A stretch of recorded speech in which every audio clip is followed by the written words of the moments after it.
오늘은 빌립보서 2장으로 가겠습니다. 빌립보서 2장 1절에서 마지막은 아니고요. 11절까지 말씀을 보겠습니다. 오늘 본문 안에 마음이라는 단어가 무척 여러 번 나오고 있어요. 마음이 어떠하냐에 따라 행동도 또 말도 좌우가 되어집니다. 그러니 마음을 잘 가져야 되는 거예요. 우리가 잘 듣고 또 잘 말하는 것은 사실 이 마음에 달려 있어요. 마음에. 그래서 듣는 태도를 보면 그 마음가짐을 알 수가 있습니다. 또 그 말하는 것을 보면 역시 어떤 마음인지도 거의 알게 되지 않습니까? 마음이 중요한 거예요. 제가 가끔 농담 삼아 그런 말씀 드리잖아요. 마음이 좋으면 또 마음이 바르면 우리 예수님도 씨 뿌리는 비유에서 말씀하신 것처럼 착하고 좋은 마음이면 그러면 때로 개떡같이 말해도 찰떡같이 알아듣는다. 그런 말씀을 드려요. 정말로 그렇거든요. 마음이 중요한 거예요. 어떤 사람은 머리가 나빠서 못 알아듣기도 하지만 어떤 사람은 마음이 뒤틀려서 아예 안 알아듣기도 하는 경우들을 얼마든지 보게 됩니다. 이 강단에 서 보면 다 알거든요. 또 강단에서만 아니라 함께 동역하는 모든 사역들 속에서도 그걸 잘 알 수가 있어요. 마음이 좋으면 다 좋게 보이고 다 좋게 들리고 그렇게 되어지는 거예요. 그래서 오늘 본문에서는 특별히 우리 그리스도인은 예수 그리스도의 마음을 품고 살아야 되는 것을 말씀하고 있어요. 아주 유명한 말씀 아닙니까? 5절의 말씀, 너희 안에 이 마음을 품으라 곧 그리스도 예수의 마음이니. 거듭난 사람은, 중생한 사람은 예수의 마음을 품은 사람이에요. 성령 충만함을 통해 예수의 마음이 살아있는 사람, 그것은 언제 어느 때든지 하나님 보시기에 좋은 마음가짐이 그냥 자연스럽게 나오는 거예요.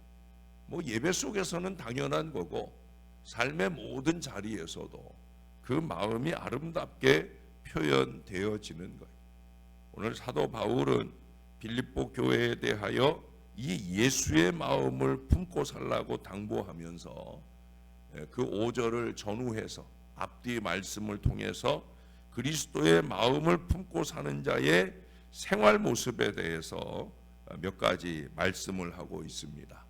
첫 번째 꼽을 수 있는 것은 2절에 말씀하죠. 뜻을 합하여 한 마음을 품는다는 거예요. 그리스도 예수의 마음을 가지면 나뉘는 마음이 아니에요. 나뉘는 마음은 사단의 마음이에요. 오늘 2절에 얘기하잖아요. 마음을 같이하여 같은 사랑을 가지고 뜻을 합하여 한 마음을 품어라고 하셨습니다. 우리가 어제도 복음에 합당한 생활에서 처음 꼽은 것이 뭐예요? 협력이었잖아요. 협력. 28절 하반절에 협력하라. 근데 그 협력, 그 앞에 뭐라고 얘기를 했었어요? 너희가 한 마음으로 서서 한 뜻으로 라는 얘기를 했어요. 오늘 본문 2절하고 같아요? 달라요? 이게 너무 중요하니까 오늘 다시 강조하는 거예요. 마음을 같이하여 같은 사랑을 가지고 뜻을 합하여 한 마음을 품어. 마음을 같이 하거나 한 마음을 품는 것, 이것이 중요한 거예요. 무슨 일을 하든지 이게 중요한 거예요. 그러면 사랑도 뜻도 물질도 희생도 더할 수가 있는 거예요. 마음이 나뉘면 아무것도 못합니다.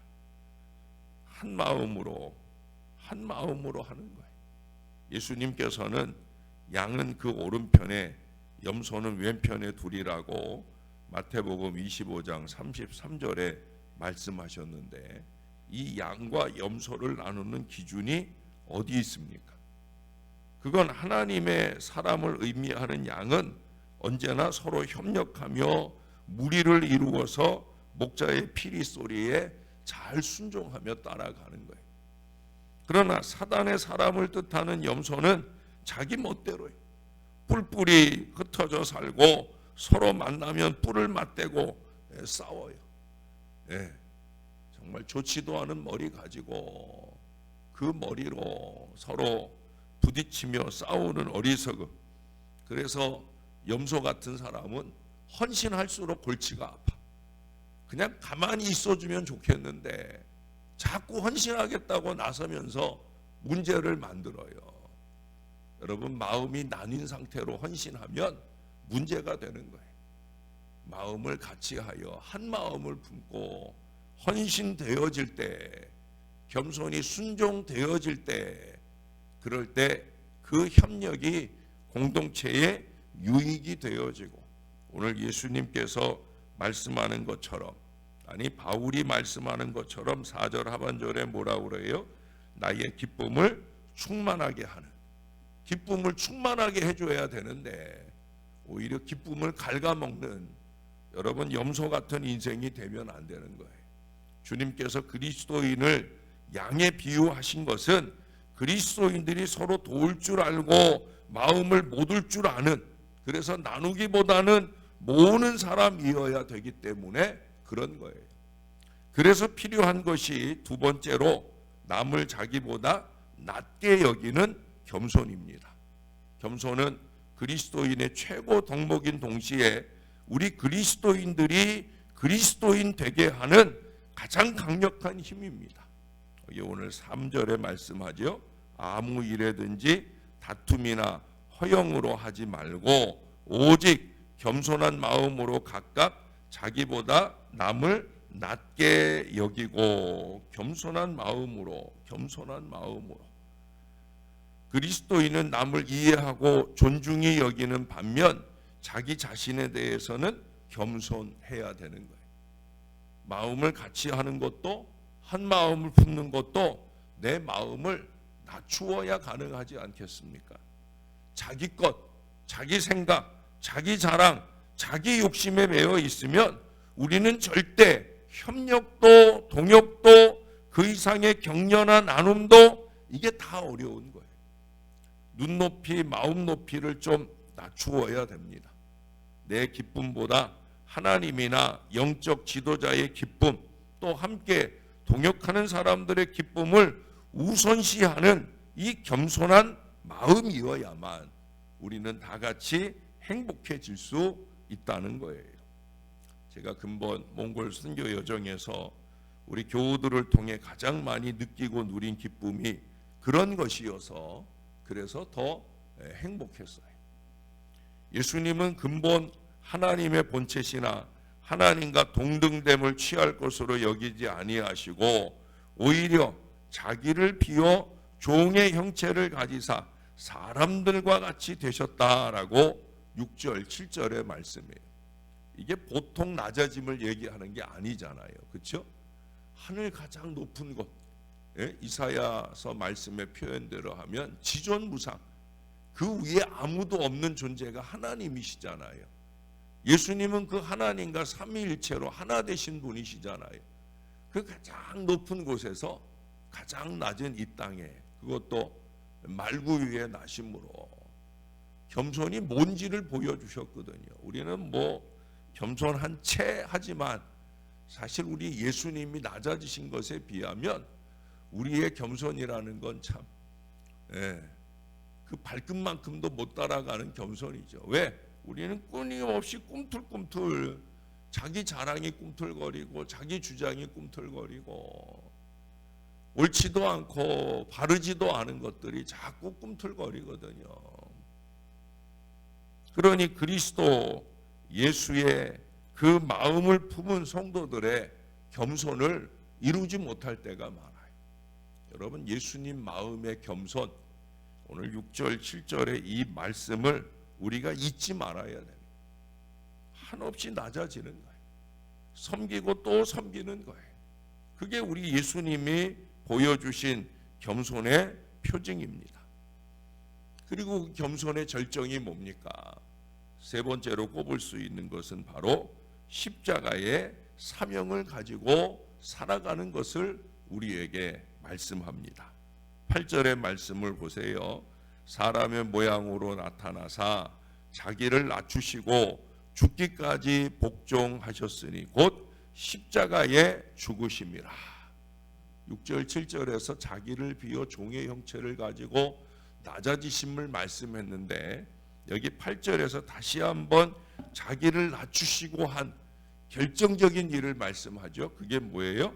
십자가에 죽으셨다. 가장 낮아진 자리는 십자가예요. 예수님은 우리의 구원을 위해 십자가를 지고 골고다 선상에 올라가셨습니다. 낮추심의 종착점은 십자가입니다.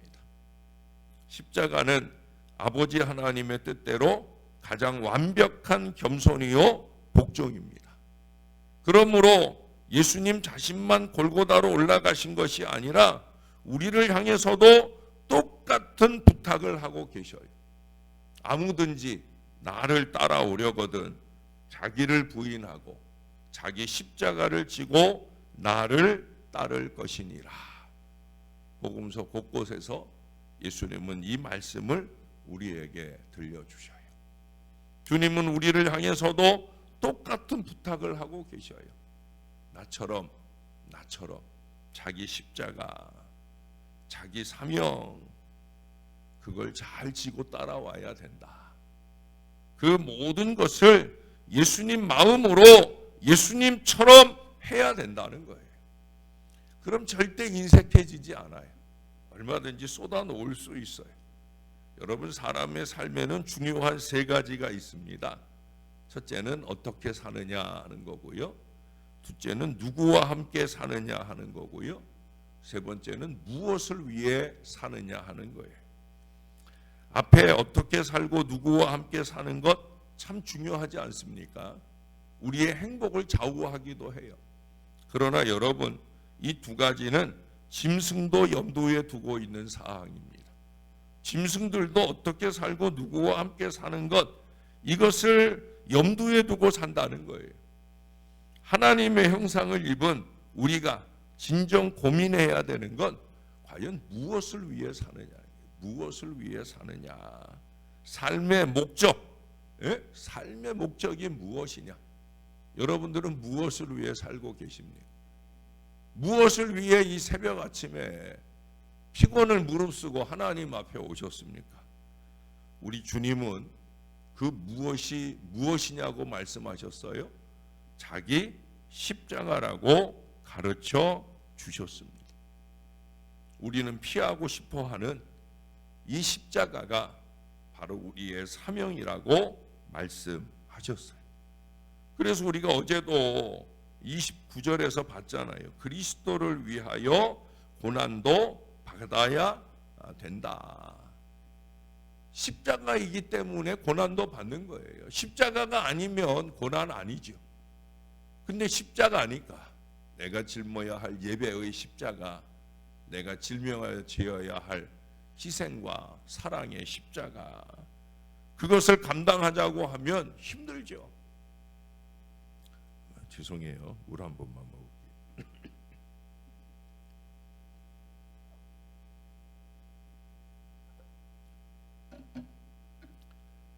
사명의 십자가, 바로 그것을 져야 되는 거예요. 고난을 무릅쓰고라도 기꺼이 그 사명 앞에 서야 되는 거예요. 나의 십자가가 무엇입니까? 어떤 처지, 어떤 환경에 처하더라도 그 속에서 서로 마음과 뜻을 모두고 살아갈 수 있을 때 그 속에 그리스도의 진리가 있고 공의가 있고 사랑이 있는 거예요. 또한 그 사명에 최선을 다할 때, 여기 11절 말씀처럼 모든 입으로 예수 그리스도를 주라 시인하여 하나님 아버지께 영광을 돌리게 하셨느니라. 이 결말에 이르고 그 이상의 축복도 따르게 되는 거예요. 결국 앞서 얘기했던 세 가지 삶이 잘 이루어지는 그리스도 예수의 마음을 품게 되면은요, 이 11절의 결론이 항상 종착점이 됩니다. 예? 예수가 우리 예수님이 하신 일이고 하나님께 영광돼야 됩니다. 제가 작은 간증 하나 하면서 말씀을 마무리하려고 합니다. 근본 선교 여정 중에 예산이 바닥이 났어요. 우리가 이제 다 환전을 해가지고 가서 이제 투르크라고 하는 그들 화폐로 돈을 쓰고 있었기 때문에 이게 돈이 바닥이 나면 그걸로 예산이 끝이잖아요, 그렇죠? 그 물가가 많이 올라가지고 이제 몽골도 이제 지난 몇 년 사이 물가가 많이 올라서 또 우리 한국식으로 또 아이들과 또 그 교우들을 좀 섬기고 싶어서 그저 필요한 대로 우리가 다 재정을 투여해서 준비를 하다 보니까 사역 비용이 선교사님이 저에게 보내주셨던 예산보다도 3배 이상 지출이 되면서 예산에 구멍이 났어요.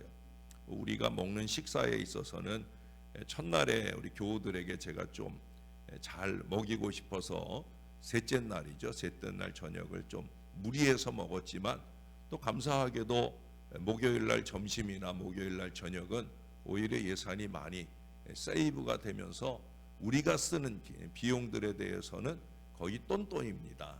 근데 이제 사역 비용 때문에 예산이 바닥이 나게 되었어요.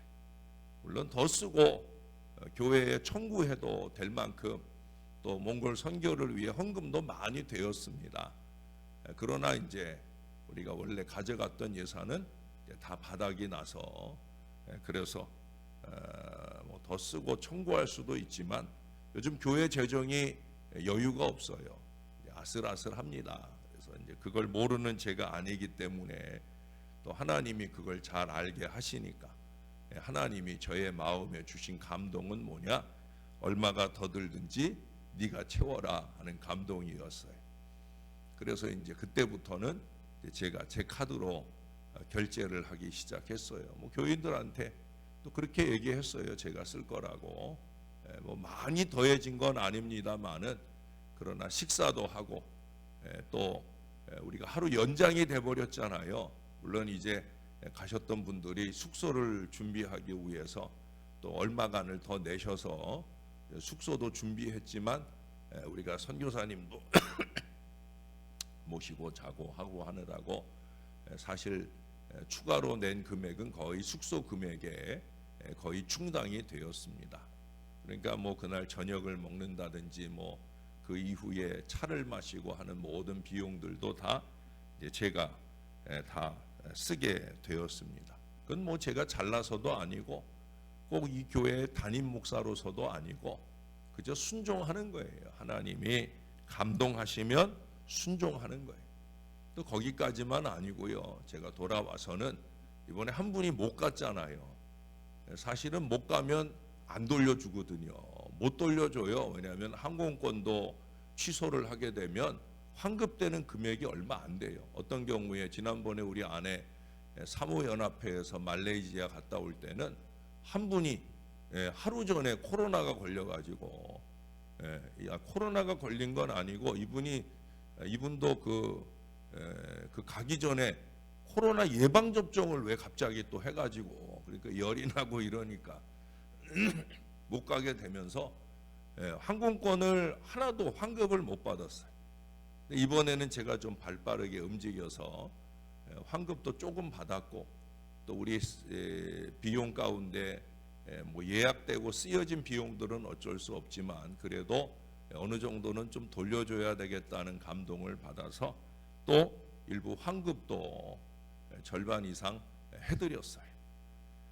그런데 그걸로 끝나는 게 아니라 하나님이 또 하시는 일이 있잖아요. 하나님은 제게 두 가지로 채워주시더라고요.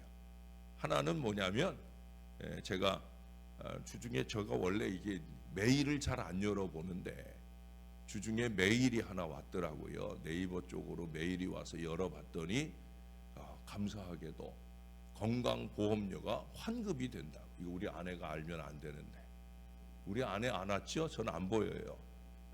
건강보험료가 딱 그만큼, 뭐 많은 것도 아니지만 제가 하나님 위해서, 교회 위해서, 우리 사랑하는 교우들을 위해서 쓴 만큼보다 조금 더 보태서 하나님이 돌려주신다고. 아직 돌려받은 건 아니지만 환급해 준다고, 은행 계좌번호 적으라고. 그래서 제가 서둘러서 계좌번호 적었더니 이제 곧 들어오겠죠.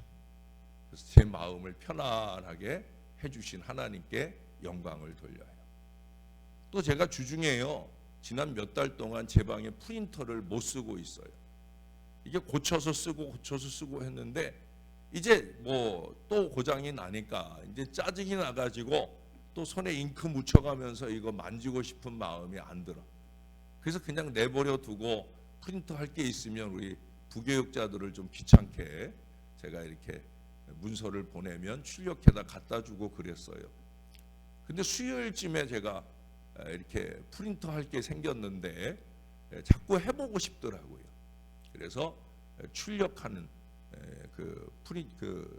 그걸 출력을 한번 눌러봤더니 신기하게 까만색 잉크가 전혀 안 나와가지고 이게 출력이 제대로 안 됐었는데 출력이 잘 돼요. 할렐루야. 이게 프린터를 새로 사야 되나 말아야 되나, 이제는 이 잉크젯 말고 좀 좋은 거 레이저 프린터로 좀 하나 사야 되겠다 생각을 하는데, 교회 재정 생각하면 좀 참았다 하고 있었는데 신기하게 잘 돼요. 이전에 보다도 훨씬 더 깨끗하게 잘 나와요. 할렐루야. 하나님은 다 하셔요. 하나님이 저의 어려움도 교회의 어려움도 다 헤아리시고, 그래서 저는 지금 기대가 돼요. 왜? 하나님은 딱 그만큼만 주시는 하나님이 아니시기에 아마도 더 주실 거다 하는 기대가 됩니다. 저에게도 교회 위에도 더 주실 줄로 믿습니다. 그러기 위해서는 저나 여러분의 마음에 필요한 게 있어요. 뭐예요? 예수님 마음이에요. 예수님 마음. 그 마음만 가지면 하나님이 다 알아서 해주신다.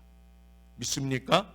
그 마음으로 말씀 앞에 서시고 그 마음으로 하나님이 원하시는 바를 이루어가는 그리스도 예수의 사람들이 다 되시기를 예수님의 이름으로 간절히 축원합니다. 좋으신 하나님 감사합니다. 언제나 똘똘 우리가 한 마음을 같이 하여 함께 하려고 하면 모든 일들을 술술 풀어지게 하시는 것은 하나님이신 줄로 믿습니다. 크거나 작거나 간에 우리의 마음을 감동하시는 아버지의 뜻을 따라 우리가 잘 신앙하며 살게 도와 주시옵소서. 마음을 나누게 하는 것은 사단의 마음이니 염소 같은 그 마음 벗어 던지고 양과 같이 겸손하고 순종하여 아버지 뜻 따라가는 십자가 지고 가는 그 믿음 생활 되어지게 우리를 붙들어 주시옵소서. 마음에 감동하는 바를 거부하지 말게 도와주시고 주님이 원하시는 바 아버지 하나님의 뜻대로 십자가를 지셨던 우리 주님이 너희들도 자기를 부인하고 자기 십자가를 지고 나를 따르라 하시는 그 말씀을 우리의 삶으로 순종하며 따라갈 거룩한 은혜가 넘치게 도와 주옵소서.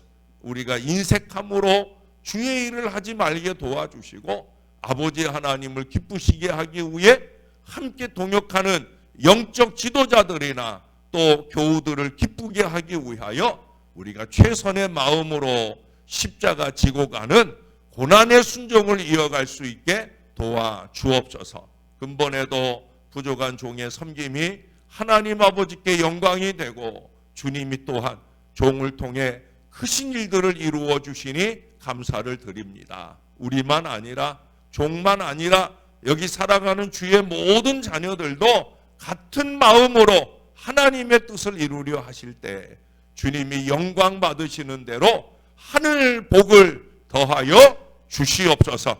채우시고 넘치게 하여 주시옵소서. 무더운 날씨가 이어집니다. 내일 오후부터는 장마도 시작이 된다고 하는데 하나님 전도하는데 어려움 없게 도와주시고 뿐만 아니라 주의 백성들, 이 나라 주의 백성들 장마로 인해 어려움이 없지 않도록 하나님이 세세하게 지켜주시고 인도해 주시옵소서. 이제 내일과 모레 중요한 시험을 앞두고 있는 자녀들 꼭 지켜주셔서 우리 하나님께 영광되는 좋은 결실을 맺을 수 있도록 축복해 주시옵소서. 감사합니다. 예수님 이름으로 기도합니다. 아멘.